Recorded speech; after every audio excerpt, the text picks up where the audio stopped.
Hey, how's it going guys? Jack and Matt here with the Toasty Bros, and today we're parting together a mini ITX APU Ryzen 5600G build. And we're gonna be building inside this NR200P from Cooler Master. It's a compact case that I've had my eyes on for a while, and I want to do a PC build, and you know what? We haven't done a 5600G custom build here on the channel yet, so we were like, you know what? This is the perfect time to do it. But before we talk about each individual part and how it makes up this PC build, let's hear a word from today's sponsor. Today's video is brought to you by Patriot and their Viper V380 7.1 virtual surround sound gaming headset with great comfort and functionality built around a 53mm driver, large ear cups, a leather headband, a detachable noise canceling microphone, and full spectrum RGB that is customizable via software or can be easily changed by a button on the headset. Upgrade your gaming headset today and game longer while staying comfortable with the Viper V380 gaming headset. Check the link down below to learn more, and special thanks again to Patriot for sponsoring today's video.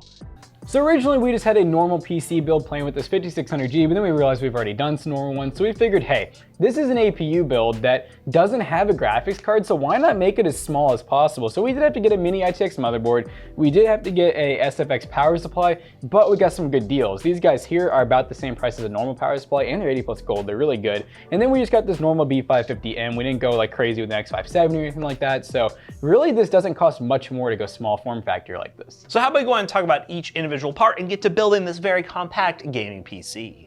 So for the processor, like we said, this is the Ryzen 5 5600G. It is a 6-core 12-thread APU.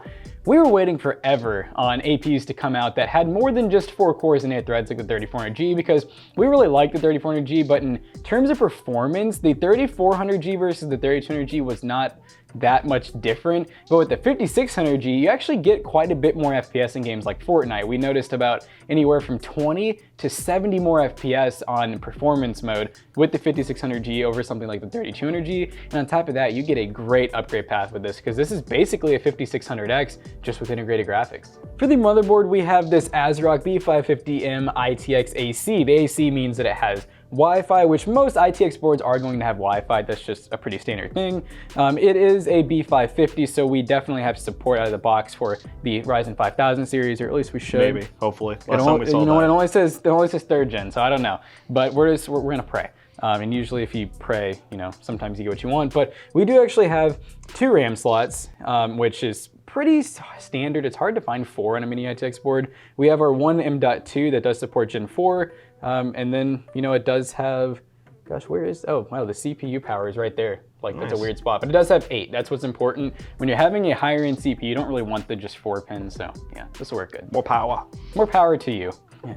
Now for RAM, we have this XPG Spectrix D60G. We honestly just like this stuff mainly because it's cheap and it's RGB. It's hard to find cheap RGB RAM, but it is 16 gigs. It's dual channel, 3200 megahertz. It looks really good. It's gonna work great in this build. Super fast. Now for the SSD, we have the good old Western Digital Blue SN550. We went with 500 gigs because we wanted to keep this as budget as possible, but 1TB SSDs, especially NVMe ones, have come down in price a lot. So if you're looking to get more storage and you're gonna play some games that are, well, more storage demanding, definitely consider picking up a 1TB and just spend a little bit extra more. Now for that power supply, this is the EVGA 550GM, which is the best part about mini ITX builds right now. These power supplies are very affordable. This was like 60 bucks, which, yeah, you could get like a 550 watt power supply for, or like 40 bucks, like a standard size one, but paying only $20 more as opposed to paying like $60 to $70 more most of the time for a SFX power supply makes these builds much more accessible, and I'm very excited to be using this. And 550 watts would be more than enough now for the APU because, well, it's an APU, and it's good enough to add a good graphics card later on in the future.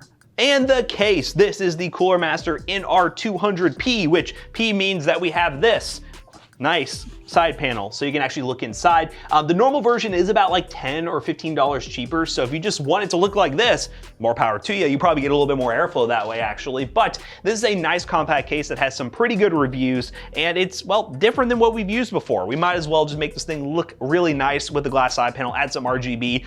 It does not come with fans, so keep that in mind. I'll leave links down below to potential fans you can use, but what we're gonna be using is we have a ton of extra fans just from builds that we've like taken fans out and have extra ones from like RGB fan kits. We're just gonna make it work with this, but yeah, link down below. And yeah, let's just get to building this thing and see how cool it is.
Alright guys, now that we have this 5600G mini ITX gaming PC all booted up and ready to go, let's talk about a couple benchmarks real quick. Now we decided to test this PC in a couple of titles, those being Splitgate, Apex Legends, Forza Horizon 4, and Borderlands 3. Now before we dive into the benchmarks, I actually did a little bit of an overclock on this APU, boosting the GPU up to 2300 MHz on 1.2 volts, and then let the CPU boost on its own based on its cooling, ability with the stock cooler.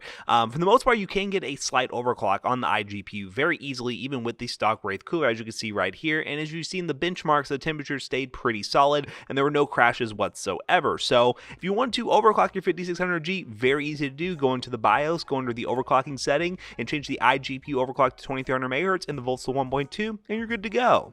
Now, of course, if you do experience some instability, you might have to dial back that overclock a little bit, but for the most part, I've seen this being easily replicable for anyone who wants to get a very mild overclock and just get some free performance from these APUs. And as you can see in Splitgate, a game that is pretty popular right now in the esports community, at 1080p on medium settings, we averaged 80 plus FPS most of the time. Splitgate's a pretty easy game to run. It's kind of in the same ballpark of like a Valorant, so kind of expect to get some results in games like Valorant and Fortnite on lower settings. 60 plus FPS, no problem whatsoever. League of Legends, of course, is another game that you would have no problems with this APU. But really, for a placeholder option, if you're somebody looking to play these esports titles that are just, the ones that are not available on other consoles and stuff, and maybe you want to upgrade to a high-end gaming rig in the future, I really think that's where the 5600G and 5700G have their place in the market, because they're better overall CPUs compared to the 3200G and 3400G. That was the main argument going against APUs, is because the actual CPU wasn't nearly as powerful as just saving up your money and getting a better overall CPU and then adding a graphics card at the same time of purchase.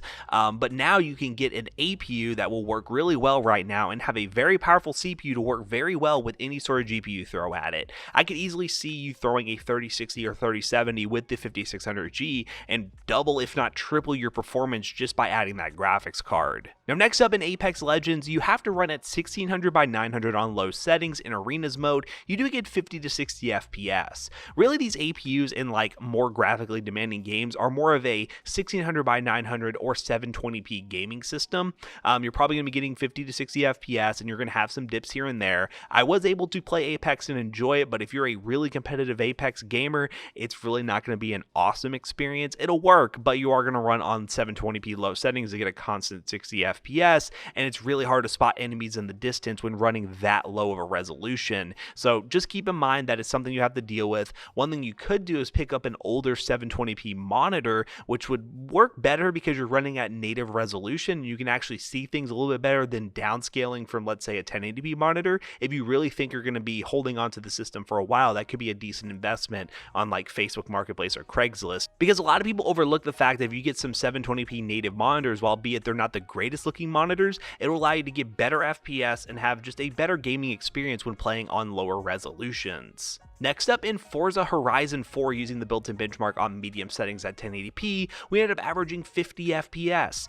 Forza games are perfectly fine running at 30 plus FPS, because on consoles for the most part they were running on 30 FPS. Nowadays consoles are running at 60, but if you get 50 to 60 FPS, you're going to have a great experience playing racing games. Another thing that's really cool with these APUs is emulation. If you're someone wanting to play older like Wii games or Game Boy games, like I used to emulate Pokemon all the time on my PC. It's absolutely fun. You can emulate a lot of older console games on a 5600G with no problems whatsoever. If you guys are interested in seeing us do an emulation system, let us know down below. This is something I've been considering diving into, but I'm not really sure how interested you all will be. If there's a comment down there that gets a bunch of thumbs up, maybe we'll consider doing it, but I think the 5600G is very good for that use case as well. And last but certainly not least, a AAA title that, is going to show how weak the 5600G is in AAA titles, Borderlands 3 at 720p on medium settings using the built-in benchmark. We only average 47 FPS. In recap, the 5600G has its limitations. In AAA titles, you're going to get better performance with the 5700G because it has very slightly better Vega graphics and also more cores, but the 5600G is decently cheaper, making it a better value for money option if you are just playing esports titles. So I do mainly recommend going with the 5600G, especially because it has 6 cores and 12 threads that compare very well to a 5600X, and with a GPU, it's going to be an awesome gaming rig that will pretty much crush the competition to play anything you want, no problems whatsoever. So if you're tired of waiting and want to get into PC gaming now and enjoy all the awesome esports titles and lower end titles that are available to you, especially emulation, indie games, all that sort of fun stuff, don't hesitate. Pick up a 5600G, get a decent power supply, and you have a pretty awesome system. Now, I really do like the case we used here, the NR200P, but I'll be totally honest with you, the fans we ended up using, the cables were so long that cable management was a nightmare in this thing, and I probably would have just used the other side panel instead of the clear side panel, but I really do like the look of this case. If I ever went mini ITX, I'd probably lean this case, but for the most part, it was fun building in it. I like doing these super compact builds when we can, and yeah, if you want to pick up any of the parts from today's video, the link in the description down below will be affiliate links and it will help us out, but how about we bring Jackson back in here, wrap this video up real quick. Alright guys, so we just finished benchmarking this super cool PC and you may get all that mesh on it, so of course it did say very cool. And I did overclock the iGPU a little bit, which was really easy to do in the BIOS. You can get a little bit extra performance out of it, but overall the 5600G is a cool APU. We really do hope AMD improves the graphics in the coming APU lineups, but for the most part, the 5600G is a good option if you're just tired of waiting to build your PC and don't want to spend money on an old graphics card or an overpriced graphics card, or one that's both. You can do the 5600G route, use the integrated graphics, and upgrade it later and have a really awesome gaming PC. So highly recommended. Links in the description down below will be affiliate links to all the parts in today's video. Yeah, it'll help us out if you buy them. And also, this was really fun building in this mini ITX case. There was a couple of minor complaints that I had, such as I don't like that the fans don't screw into the top. They use a quick, I don't even know what you call it. They're like these weird little pegs that go inside of these rubber grommets. Really nice if you use the Cooler Master stock fans that they include with it because they're already put together. You literally clip them in and they're good to go. But if you do want to go our route and add some beautiful RGB, which you know we have to do, you do have to kind of struggle to get them on and get those clips out and everything. But other than that, I would say if you don't want to do cable management, do not get this one with the clear side panel. Because as you can see, we did a pretty good job. And it doesn't get much better than that. Unless you get like a graphics card and vertically mount it maybe to cover some of your cables, we really don't recommend getting this if you're going to be super anal about the cable management, because it's not going to be the prettiest unless you get fully modular and you're really particular about where you run your cables. Or get some custom cables, so at least if you're gonna see cables, make them look pretty. Yes. So yeah, there you go. Even though extensions would be awful because you have to like hide the other cable part in the extension. It's like just get actual cables, you know? So as always, we hope you guys enjoyed today's video. If you did, make sure you check out our other two YouTube channels and also our twitch.tv/toasterbros. And don't forget to like, comment, and subscribe. And we'll see you guys in the next one. Goodbye. Goodbye.